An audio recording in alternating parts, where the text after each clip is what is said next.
Nanawagan naman po ang grupo ng mga negosyante at manggagawa kay Pangulong Bongbong Marcos na matapang na at agarang aksyon sa anilay pinakamalaki at pinakagarapal na iskandalo ng korupsyon sa kasaysayan ng bansa.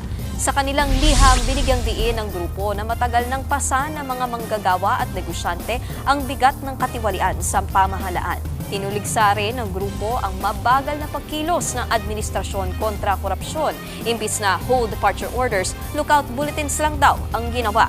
Imbis na kasuhan, puro pangako lang na malapit na pong may masampahan ng kaso. Hiling ng grupo na isali ang mga sektor ng manggagawa at negosyo sa kampanya kontra katiwalian.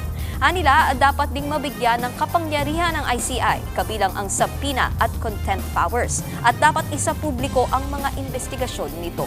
Panawagan nilang magkaroon ng espesyal na dibisyon sa Sandigan Bayan na tututok lamang sa mga kasong may kaugnayan sa korupsyon sa infrastruktura. Dapat din daw agad na mabawi ang mga nakaw na yaman at magamit ito sa mga programang pangreforma at tulong sa mga manggagawa.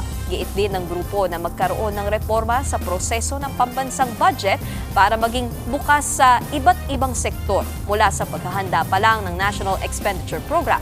Wala pang pahayag tungkol dito ang palasyo. Mga kapatid, Nikki de Guzman po. Para sa pasada ng mga rumaratsyadang balita, mag-follow at mag-subscribe na sa social media pages ng News 5.